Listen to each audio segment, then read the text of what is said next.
안녕하세요. 함께하는 시민행동 활동가 김민철이라고 하고요. 오늘은 예산에 대해서 왜 시민들이 관심을 가져야 되는지와 그리고 어떻게 하면 예산에 우리가 참여할 수 있는지에 대해서 여러분들께 짤막하게 좀 소개를 해드리고자 합니다. 우선 예산이라고 하면 상당히 좀 어렵게 많이 생각을 하시잖아요. 보통은 예산을 우리가 봤을 때 숫자로만 접하기 때문에 더더욱 그런 생각이 많이 드는 것 같아요. 저희가 예산에 관심을 갖고 홈페이지나 이런 데서 정보를 찾아본다고 하더라도 대부분은 세출 예산서를 봤을 때 사업명하고 이제 숫자만 나오게 되는데 이럴 경우에 이 사업이 어떤 이야기를 하는지 전혀 모르게 되겠죠. 그래서 저희가 예산을 좀 더 쉽게 이해하기 위해서는 사업 설명서에 나와 있는 그런 이야기들에 주목하는 것이 필요합니다. 여기서 이야기가 다른 이야기가 아니라 결국에는 우리 삶의 어떤 문제들을 예산으로 어떻게 풀어내는지에 대한 내용이니까요. 좀 이야기에 대해서 관심을 갖고 예산을 보시면 예산에 대해서 좀 더 쉽게 이해하실 수 있을 것 같습니다. 물론 이제 그렇다고 해서 숫자가 예산에서 숫자는 돈이겠죠. 숫자가 아무 의미가 없는 건 아니고요. 숫자가 정책의 방향이라고 할 수도 있고요. 그리고 어떤 규모에 따라서는 그 정책에 대한 의지, 실행력을 보여주는 거라고 이해하시면 될 것 같습니다. 그래서 흔히들 이제 많은 공약들을 저희가 접하는데 실제로 이제 예산이 편성되지 않으면 그 공약들이 어떻게 될까요? 보통은 전혀 진행이 될 수가 없겠죠. 그래서 예산은 정부의 가장 중요한 정책 도구라고 할 수 있습니다. 예산이라고 하는 게 그만큼 중요하기 때문에 예산의 어떤 그 과정은요 법에 근거하고 있습니다. 근데 예산을 지금까지는 주로 이제 선출직 정치인들이 많이 권한을 갖고 있었잖아요. 편성 권한에 대해서도 그렇고 심의 권한에 대해서도 그런데 물론 이제 대부분의 정치인들은 시민들의 의견에 관심을 갖고 예산을 우리 사회의 어떤 공통된 문제들을 해결하는 데 있어서 노력을 하시겠지만 일부 정치인들 같은 경우에는 정치인들도 사람이다 보니까 그런 개인적인 어떤 이해관계에 좀 휘둘릴 수가 있는 것 같아요. 특히나 이제 정치적인 이해관계라고 했을 때 정치인들에게는 재선이라고 하는 게 되게 중요하잖아요. 그래서 어떤 자기 지역 유권자들에 대한 어떤 이해관계라든지 아니면은 어떤 정치적인 어떤 판단 이런 것들이 예산 과정에서 좀 예산 과정 왜곡시키는 경우들이 있고요. 또 하나는 이제 극단적인 경우긴 하지만 개인적인 이해에 따라서 예산을 남용하는 경우들이 종종 있습니다. 몇 가지 이제 사례를 좀 말씀드리려고 하는데요. 이거는 예산 낭비 사례로 얘기했을 때 좀 오래된 사례긴 하지만 여러 가지를 종합적인 문제들을 보여주는 거여서 제가 한번 가져왔습니다. 이게 어떤 걸로 보이실지 모르겠지만 제가 실제로 이제 강의를 진행하다 보면 이거에 대해서 딱 보시고는 이게 뭔지 잘 모르시는 경우들이 많아요. 이거를 공중화장실이냐, 아니면 회전목마냐, 이런 얘기 하시는 분들이 많은데, 이거는 이제 괴산분에서 2006년도에 이제 설치한 이제 거대 가마솥입니다. 이거 같은 경우에는 이 가마솥을 왜 설치했는지 이제 이것들이 중요하겠죠. 이야기가 중요한데, 당시에 2006년도에 이 예산은 그 군수의 지시사항으로 급하게 편성이 됐습니다. 그래서 원래의 목적은 괴산군이 국민이 한 35,000명 정도 되거든요. 35,000명 정도 되는데 국민들의 어떤 단합을 위해서 다 같이 이 거대 가마솥에다가 밥을 해서 국민들이 나눠 먹는 어떤 단합적인 그런 행사를 하고자 했었는데 우리가 이제 상식적으로 생각했을 때 가마솥이라고 하는 게 열 전도율 같은 게 되게 중요하잖아요. 근데 이렇게 큰 가마솥을 만들었을 때 어떻게 됐을까요? 밥이 이제 제대로 안 됐겠죠. 층층밥이 돼서 이제 행사가 이제 실패를 하고 그래서 이제 옥수수나 몇 개 삶아 먹고 이렇게 말았던 사례가 있는데 여기에 총 예산이 들어간 게 5억이나 됩니다. 물론 이제 모든 게 세금은 아니었고요, 예산은 아니었고 이제 국민들이 이제 모금한 것들도 있었다고 하는데요. 우선은 급하게 군수 지시사항으로 편성된 예산이 실제로 목적을 달성하지 못했던 대표적인 사례라고 할 수 있겠죠. 만약에 군수가 국민들의 단합을 위해서 이 5억이라는 예산을 어떻게 쓸 건지에 대해서 국민들한테 물어봤다고 하면 제가 생각했을 때는 이것보다는 더 좋은 방법들이 나왔을 것 같다는 생각이 들어요. 그리고 또 하나는 사실 그것만은 아니었고요. 또 하나는 이제 그 괴산군에서 이 거대 가마솥을 기네스북에 등재를 하려고 했습니다. 이게 43톤 정도 되는데 근데 세상이 되게 넓잖아요. 호주에 이거보다 더 큰 질그릇이 있어서 이제 기네스북에도 등재를 하지 못해서 2006년도부터 지금까지 몇 년이죠? 지금까지도 있거든요. 계속해서 관리비와 유지비는 계속 들어가고 있고요. 하나 좀 특이한 점은 2018년도에 이제 괴산군도 어쨌든 재정적으로 계속 예산이 투여가 되니까 이것들을 어떻게 할까에 대해서 그제서야 국민들한테 이제 물어본 거죠. 한 12년이나 지나서요. 그제서야 물어봤는데 그 결과에 대해서는 한번 검색을 해보시면 아시겠지만 그 사전에 예산을 편성하기 전에 이 목적에 맞게 사용하는 데 있어서 한번 국민들의 의견을 들어봤으면 어땠을까라는 생각이 드는 사례입니다. 네. 이거는 이제 최근의 사례인데요. 제가 아까 전에 이제 제 소개를 할 때 함께하는 시민행동이라고 말씀드렸는데 저희는 이런 예산 낭비를 좀 감시하는 단체, 감시하는 활동을 하고 있습니다. 이건 작년에도 이 공공조형물 아까도 이제 어떻게 보면은 그 설치물이라고 얘기할 수 있는데 공공조형물에 대한 예산 낭비 사례들은 매년 반복되는 것 같아요. 그래서 권익위에서도 이런 공공조형물에 대한 낭비 사례들이 계속 반복되다 보니까 공공조형물에 대한 어떤 설치나 관리에 관련된 조례를 제정하도록 권고를 했었는데요. 그래서 저희가 한번 작년에 좀 이렇게 몇 개 자치단체 조사를 했었습니다. 여기는 양구군 사례거든요. 저희가 이제 여행을 갔을 때도 좀 생각을 해보면 그런 경우들이 있죠. 뭐 형이 거기서 왜 나와 이런 느낌이 나는 조형물들이 많은데 양구군 같은 경우에는 2016년부터 18년도까지 100개가 넘는 조형물을 설치하는데 33억 원이나 예산을 편성을 했었습니다.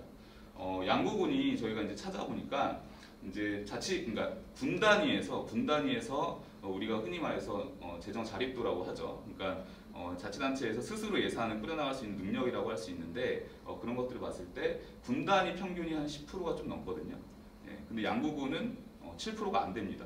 그런 상황에서도 33억 원이라는 예산을 조형물을 만드는 데 쓴 거죠. 물론 이것에 대한 효과는 좀 더 꼼꼼히 따져봐야 되겠지만 이 과정에서의 어떤 관리되고 있는 상황이나 이런 것들을 전혀 파악할 수가 없고 그리고 이 양구군이 다른 모든 군들을 합쳤을 때보다도 조형물 설치 개수가 훨씬 더 많습니다. 그래서 작년에 저희가 이제 그런 예산 낭비하는 지자체나 그런 사업에 주는 밑빠진 특성을 수여한 바가 있고요. 이런 부분들에 대해서는 앞으로도 좀 지속적으로 관심을 가져야 될 필요가 있습니다. 그래서 그 예산이라고 하는 것이 이제 시민들이 관심을 안 가졌을 때는 어떤 정치인들의 이해관계나 어떤 다른 어떤 이해관계자들에 대해서 특정 이해관계자들의 휘둘릴 수가 있겠죠. 그래서 저희가 예산에서 중요한 거는 시민의 가치가 반영되어야 된다는 점이에요. 그래서 아까 양구군 사례도 얘기했지만 저희가 작년에 그 공공조형물 사례를 조사했을 때 양구군에 되게 중요한 지역적 이슈가 있었습니다. 그 혹시 아시는 분들도 계시겠지만 양구 하면은 이제 군부대가 많죠. 그래서 지역 경제가 이제 군부대의 어떤 장병들이나 이제 면회온 가족들이 이제 소비하는 그런 과정에서 이제 지역 경제가 운영이 되는데 비중이 큰데 이제 군부대 재배치 문제 때문에 지역 주민들이 이제 어떤 생존권에 대해서 이야기들도 많이 하고 그랬었습니다. 그랬을 때 그 33억 원이라는 예산을 많으면 많고 어떻게 보면 그렇게 크지 않다고는 할 수 있지만 그런 지역 주민들의 어떤 의견을 반영했다고 하면은 조형물보다는 더 지역 주민들의 생활에 어떤 그런 생활적인 문제를 해결하는 데 편성을 했을 수도 있겠죠. 그래서 그런 예산에 있어서 시민의 가치가 반영되는 것들이 되게 중요하다고 얘기할 수가 있고요. 이거를 뒷받침하는 사상은 들어보신 분들도 계시겠지만 재정민주주의라는 개념이 있습니다. 여기 보시면 아시겠지만 주권자, 그러니까 저희가 이제 납세자잖아요. 납세자인 국민이 이제 직접 우리 나라 살림을 꾸리려고 하는 그런 사상을 얘기하는데요. 재정민주주의는 그냥 이루어지는 건 아니죠. 저희가 어쨌든 예산에 대해서 관심도 가져야 되겠고요. 예산에 대한 이해도 좀 높여야 되겠고요. 그래서 그런 적극적으로 이제 참여하고 행동하는 시민들이 많아졌을 때 이 재정민주주의도 달성될 수 있을 거라고 생각을 합니다. 제도적으로는 가장 이러한 부분들을 가장 강력하게 뒷받침하는 제도가 주민참여예산 제도입니다. 핵심은요, 이 예산 과정에서, 그러니까 예산 과정이라고 하면 흔히 이제 편성을 하는 과정, 그리고 이제 예산을 집행하는 과정, 그리고 예산을 잘 썼는지에 대한 결산하는 과정들이 있는데 예산 과정에서 주민들이 직접 참여한다는 거죠. 그리고 여기서 참여는 단순히 이제 수동적인 참여가 아니라 직접 그런 권한을 부여를 하는 겁니다. 그리고 주민들이 직접 의견, 어떤 정책 사업들 이런 것들을 제시하고요. 그리고 주민들이 스스로 예산의 우선순위를 결정하는 제도라고 할 수 있습니다. 네. 주민참여예산제 같은 경우에는 재정제도만이 아니라 다양한 곳에서 이제 이거에 대해서 여러 가지 이제 의미 있는 평가들을 했었는데요. 유엔 같은 경우에는 행정의 투명성을 보장하는 혁신적인 방법 중에 하나다 이렇게 이야기한 바가 있고요. 월드뱅크, 세계은행 같은 경우에는 이제 중요한 시민 참여 정책 중 하나로 이렇게 이야기가 되고 있습니다. 네. 주민 참여 예산제는 우리나라만 뭐 하고 있는 건 아니고요. 전 세계의 2015년 기준으로 3,500개 도시에서 시행을 하고 있습니다. 제가 이제 최근에 또 월드뱅크 자료를 보니까 통계에 따라서는 10,000에서 12,000 도시에서 진행을 하고 있다고도 하더라고요. 그래서 그만큼 빠르게 이제 확산되고 있는 것을 확인할 수가 있는데요. 물론 이게 대륙별로 아니면 도시별로 조금씩은 차이는 있습니다. 운영의 목적에 차이는 있는데요. 예를 들면은 유럽 같은 경우에는 대의민주주의의 한계라는 부분들이 우리나라에서도 이제 경험을 했었죠. 그랬을 때 예산이라고 하는 게 이제 매년 이제 편성을 해야 되고 3년 주기로 운영이 되기 때문에 어떤 예산에 이제 참여에 대한 시민 권한을 인정하면서 대의민주주의의 한계를 좀 보완하려고 하는 그런 목적으로 주민참여예산제도를 활용하고 있고요. 남미 같은 경우에는 이제 우리가 흔히 알고 있지만 주민참여예산제의 시작이 브라질의 포르토 알레그레에서 시작을 했잖아요. 근데 남미 같은 경우에는 우리나라랑 좀 정치적인 어떤 역사와 상황이 좀 비슷했습니다. 그래서 어떻게 보면은 어떤 시민 권한들을 확대하는 방향에서 좀 권위적인 정부에서 오랫동안 나라가 운영됐기 때문에 그런 시민 권한 확대하는 차원에서 주민참여예산제도를 활용하고 있고요.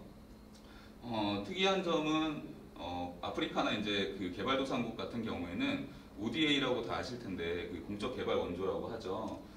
공적 개발 원조하고 결합해서 주민참여예산제를 적용하는 경우들도 있습니다. 그거는 뭐 간단하게 생각을 해보면 개발도상국이 다 그렇게 얘기할 수는 없겠지만 보통은 좀 정치제도가 좀 후진적이고 그러니까 민주주의가 좀 잘 자리 잡지 못했고 그리고 좀 부패한 정치인들이 많다 보니까 이런 공적 개발 원조를 할 때 그 물자나 어떤 돈들이 제대로 전달이 되고 있는 이 전달 과정에 대한 투명성과 민주성에 대해서 이야기를 할 수밖에 없는데 그때 이제 일종의 패키지인 거죠. 그래서 공적 개발 원조를 받게 됐을 때 그거에 대해서 투명하고 민주적으로 운영하도록 하기 위해서 주민참여예산제도를 도입하도록 이렇게 이야기하고 있습니다. 이렇게 좀 다양하긴 한데요. 공통된 점은 아까 전에도 말씀드렸지만 주민들이 직접 참여하고 주민 스스로 예산의 우선순위를 결정한다는 점이라고 할 수 있습니다. 우리나라는 좀 몇 가지 특징들이 있어요. 우선은 우리나라는 법으로 명시를 해놓고 있습니다. 그래서 전 세계적으로 봤을 때 주민참여예산제를 법으로 명시해서 의무적으로 추진하도록 하는 나라는 그렇게 많지가 않습니다. 제가 알기로는 5개 나라가 안 되는 걸로 알고 있고요. 우리나라는 2011년도에 지방재정법을 개정을 하면서 처음으로 예산 과정에 주민참여를 의무화했습니다. 그래서 전국의 243개 지자체는 물론 형태와 규모는 다르지만 모든 곳에서 다 이제 주민참여예산제를 운영을 해야 하고요. 이제 시행령과 그 지방자치단체 그 운영 조례에서 그 근거들을 찾아보실 수가 있습니다. 네, 이게 이제 지방재정법 그 주민참여예산제와 관련된 근거인데요. 이게 2018년도에 또 한 번 개정이 되면서 좀 더 참여에 대한 권한이 좀 강화된 측면이 있습니다. 그래서 1항에 보시면 주요한 내용들 좀 말씀드리면 1항에 이제 여기 보면 지방 예산 편성 등 예산 과정이라고 되어 있잖아요. 이전에는 예산 편성에 대해서만 표기를 했었는데 이제 예산 편성 등 예산 과정이라고 명시를 하면서 전체 예산에 대해서 주민들이 참여할 수 있도록 제도를 법을 개정을 했고요. 여기서 이제 예산 과정이라고 했을 때 아까 편성, 집행, 결산이라고 말씀드렸지만 편성 전에 이제 계획 단계가 있죠. 그래서 흔히 말하는 재정운용 계획에 있어서 중기지방재정계획 여기에도 지침상에는 주민참여예산제의 위원들의 어떤 의견들을 첨부하도록 반영하도록 이렇게 지침상에 되어 있습니다. 그래서 계획 단계에서도 참여할 수 있는 거고요. 그리고 여기 보시면 이제 3항에 보시면 여기 이제 이게 전체 예산에 있어서의 참여에 있어서 결정적인 근거가 되는 부분인데요. 여기도 지방자치단체의 장이 편성 권한을 갖고 있잖아요. 그랬을 때 이제 지방의회 심의를 위해서 예산안을 제출하게 되는데 이 예산안을 제출할 때 반드시 주민 의견서를 예산안에 첨부하여야 한다라고 이렇게 명시를 하면서 이제 전체 예산에 대한 어떤 주민 참여에 대한 권한을 좀 확대한 바 있습니다. 서울시 같은 경우에는 지금 운예산위원회라고 해서 거기서 실제로 그런 의견서를 작성하고 있고요. 다른 지자체 같은 경우에도 주민참여예산 위원회라든지 이런 곳에서 의견서를 작성해서 의회에 보내고 있습니다. 네. 우선은 뭐 여기 이제 경희대 학생분들이 듣는 거니까요. 뭐 이제 출신 지역은 다 다를 수 있는데요. 저희가 이제 주민참여예산제에서 이야기하는 주민이라는 개념이 꼭 이제 거주지만이 아니라 뭐 직장 생활을 한다든지 뭐 학업을 한다든지 이런 분들도 주민으로 포괄적으로 인정을 하고 있기 때문에 경희대에 다니고 계시는 분들은 서울시 시민참여예산제에 주민으로서 참여하실 수가 있는 거죠. 그래서 한번 서울시의 주민참여예산제가 어떻게 운영되고 있는지 이거에 대해서 한번 현황을 말씀드리려고 하는데요. 서울시는 그 별도의 참여예산 홈페이지를 운영하면서 좀 아카이빙이 되게 잘 돼 있는 상황입니다. 물론 이제 다른 광역시도에서도 이제 이렇게 좀 따로 별도로 홈페이지를 운영하면서 시민들이 제출했었던 어떤 제안들이나 어떤 과정들을 아카이빙하고 또 투명하게 보여주려는 노력을 하고 있는데요. 서울시가 이제 어떻게 보면 제일 먼저 시작했기 때문에 그런 자료들이 좀 잘 정리가 되어 있는 것 같아요. 그래서 여기에 들어가 보시면요, 우선은 참여예산은 매년 운영 계획을 수립하게 되어 있습니다. 그래서 아까 전에 근거에 있어서 조례를 이제 제정을 하고 그리고 이제 매년 행정에서 올해의 주민참여예산제를 어떻게 운영하는지 홈페이지에 운영 계획을 이제 공개하게 되어 있고요. 여기서도 그 운영 계획을 이제 확인하실 수가 있습니다. 그래서 올해 주민참여예산제가 어떻게 운영되는지에 대한 확인도 하실 수 있고 그리고 실제로 2012년도에 서울시는 조례가 제정이 됐거든요. 그 이후에 지금 한 9년 됐나요? 9년 동안에 시민들이 서울시에 제출했었던 제안 사업이 2만 건이 넘습니다. 올해까지 하면 아마 한 2만 3천 건 정도가 될 것 같은데요. 그 전체적인 내용들이 여기서 다 보실 수가 있어요. 그래서 만약에 어떤 이제 개인적으로 어떤 겪고 있는 문제들이나 뭐 아니면 그런 뭐 어떤 바라는 지점들이나 이런 것도 있다고 하면은 키워드로 한번 검색을 해보시면 지금까지 시민들이 그런 문제의식으로 어떻게 어떤 해결 방안을 제시했는지에 대해서 확인하실 수도 있을 것 같습니다. 그리고 또 중요한 부분 중에 하나는 서울시는 상시적으로 예산학교를 운영하고 있습니다. 서울시의 예산학교의 특징은 우선은 뭐 제안을 하는 거는 이제 주민이면 누구나 다 할 수 있지만 실제로 심사하는 과정은 위원으로서 참여하셔야 되거든요. 그래서 위원으로서 참여하시려고 하면 서울시에서 운영하는 예산학교의 기본 과정을 이수를 하셔야 됩니다. 그래서 6시간으로 이루어져 있는 예산학교를 수료를 하시면 매년 초에 서울시는 이제 무작위 추첨을 하죠. 추첨을 하고요.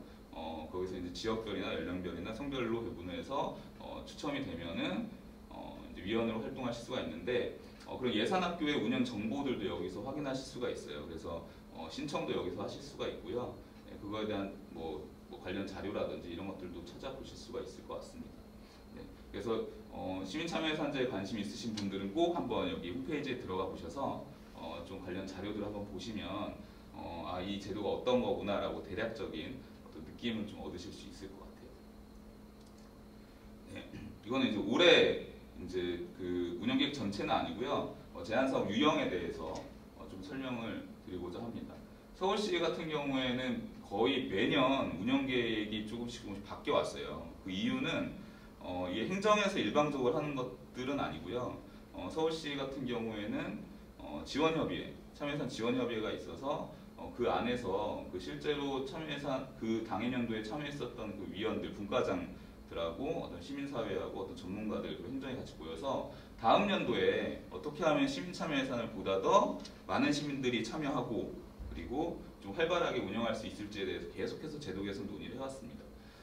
이렇게 사업 유형이 결정된 거는 한 2017년도부터는 계속 이렇게 좀 조금씩 변화는 있지만 이렇게 운영되는 것 같은데요.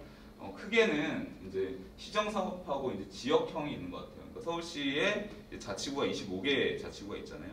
물론 주민참여예산제 그 아까 지방재정법에 따라서 25개 자치구는 또 자체적으로 또 주민참여예산제를 운영을 합니다. 근데 이제 서울시에서는 서울시 예산으로 이제 지역에서도 사업 제안을 할 수가 있고요. 이렇게 두 측면에서 한 700억 원 규모의 그 시민 제안으로 예산을 편성을 하고 있습니다. 그리고 이제 시정 사업에서도 좀 두 가지 특징이 있는데 여기 보면 광역 제안형하고 광역 협치형이 있잖아요. 제안형은 간단하게 말씀을 드리면 시민들이 제안을 하고 그리고 선정된 사업에 대해서는 행정이 추진을 하는 거죠. 예, 그렇게 이해를 하시면 될 것 같고요. 협치형은 시민들이 제안을 하는데 이 사업을 만들어가는 과정 그리고 이제 집행하는 과정에서도 이제 민관이 같이 협동해서 그러니까 협력해서 이제 참여할 수 있는 사업입니다. 예, 그래서 이렇게 크게 이제 두 가지가 있다라고 이해하시면 될 것 같고요. 올해 같은 경우는 이제 지역 분야 구 단위에서는 좀 바뀐 것들이 있는데요. 아까 전에 시정형에서도 말씀드렸지만 이제 참여형과 협치형이 있는데 이제 작년 같은 경우는 구 단위에서 두 가지로 나눠서 진행했었지만 올해는 제가 알기로는 한 개 자치구를 빼고는 모든 자치구에서 이제 구 단위 계획형으로 이렇게 올해는 진행을 하게 됩니다.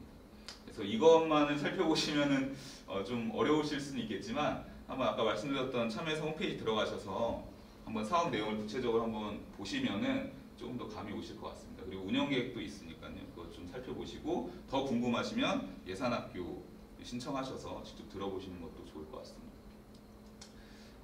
참여예산제로 제한된 사업들의 어떤 특징이 어떤 게 있을까요? 제가 쭉 이제 사업들을 모니터링하면서 제가 몇 가지 느꼈었던 점들 말씀을 드리면요. 물론 일반적인 그런 제한 사업들도 많죠. 그냥 뭐 어떤 우리가 공통되게 느끼고 있는 안전에 대한 부분이라든지 뭐 어떤 보행로에 대한 개선이라든지 뭐 이런 것들도 많지만요. 특징적인 거는 어떤 공동체에 대한 개념들이나 사회적 약자에 대한 배려들이 좀 있는 것 같아요. 대표적으로 이제 말씀드리려고 하는 게 요즘에 그 우리나라가 워낙 이제 고스트레스 사회다 보니까 이제 마음 건강에 대한 문제가 되게 크잖아요. 예전 같았으면 이 마음 건강에 대한 부분들은 개인이 병원을 잘 가고 개인의 비용을 들여서 잘 이제 치료를 하는 거겠죠. 예. 아니면 이제 가족이 같이 감당을 한다든지, 그러니까 같이 이제 도와준다든지 이렇게 해야 되는데 이런 부분들을 어떤 사회 공통의 문제로 인식을 하고 지역 사회 내에서 함께 해결하려고 하는 그런 사업들이 많이 이제 제한이 되는 거죠. 그래서 어떤 마음 건강에 대한 문제들을 지역의 어떤 상담 기관이라든지 보건소라든지 뭐 그런 단체들하고 같이 협력해서 공동체 안에서 함께 해결하자 이런 사업들이 좀 특징적인 것 같습니다. 그리고 또 사회적 약자에 대한 부분들도요. 우리나라의 복지사각지대가 여전히 많잖아요. 행정에서 파악하지 못하는 부분들도 있습니다.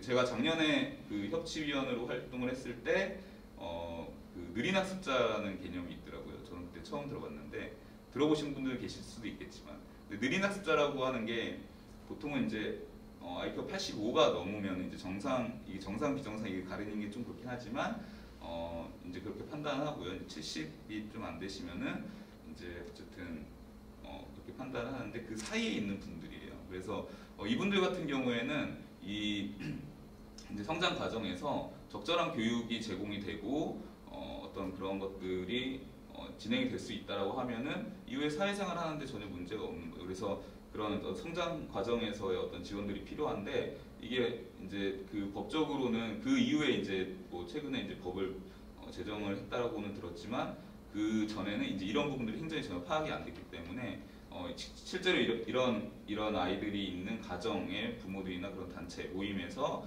시민 참여 예산을 통해서 그런 사업의 필요성을 말씀하시고 시민들의 공감을 얻어서 작년도 그렇고 재작년도 그렇고 관련된 사업들이 이제 선정이 된 바가 있습니다.